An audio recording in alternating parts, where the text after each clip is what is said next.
আসসালামু আলাইকুম বন্ধুরা, জামিরুন কিচেনে সবাইকে স্বাগতম। আজ আমি বরবটি, পালং শাক, আলু, ইলিশ মাছের মাথা দিয়ে তরকারি রান্না করব। খুব ভালো লাগবে, পাশে থাকবেন, রেসিপি দেখবেন।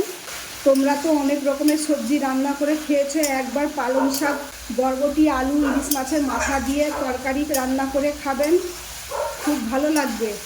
বরবটি, পালং শাক, আলু, ইলিশ মাছের মাথা চচ্চড়ি করার জন্যে আমি বরবটিকে কেটে নেব, পালং শাককে কেটে নেব, আলুকেও কেটে নেব।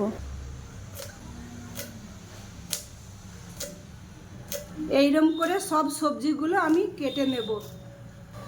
আলু, পালং শাক, বরবটি কেটে নিয়েছি, এবার ধুয়ে নেব।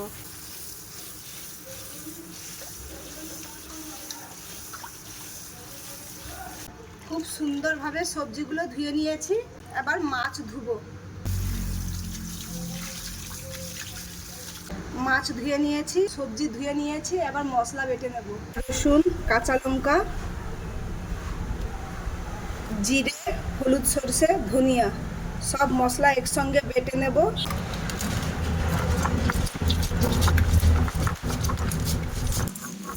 মশলা বেটে নিয়েছি, এবার তুলে নেব।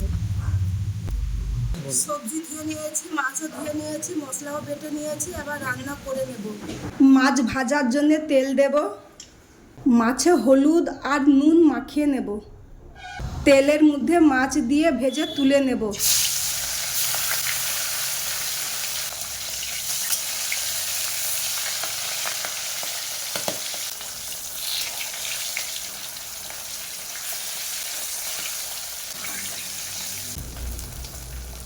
মাছ খুব সুন্দরভাবে মচমচা করে ভেঙে ভেজে নিয়েছি, এবার তুলে নেব।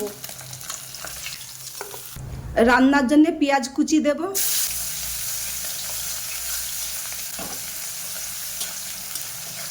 মশলা দেব, হলুদ গুঁড়ো, লঙ্কা গুঁড়ো, আমি যে মশলা বেটেছিলাম ওটা দেব।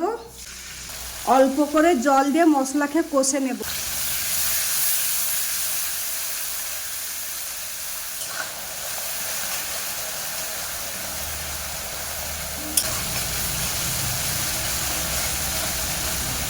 বেশ কিছুক্ষণ ধরে মশলাকে কষে নিয়েছি, এবার সবজি দেব। সবজি আর মশলাকে কিছুক্ষণ কষে নেব।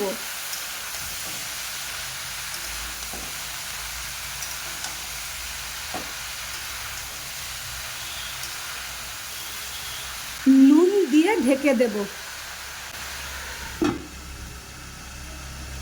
মাঝে ঢাকনা খুলে সবজিকে কিছুক্ষণ কষে নেব।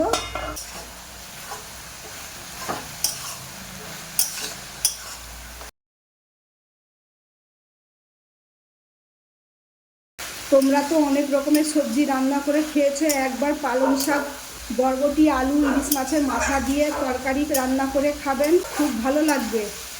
বেশ কিছুক্ষণ ধরে কষে নিয়েছি, আলু সেদ্ধ হয়ে গেছে, এবার জল দেব।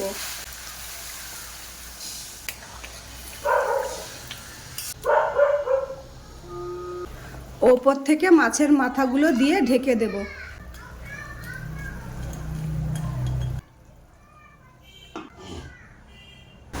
ঢাকনা খুলে দেখাচ্ছি কতটা সুন্দর হয়েছে।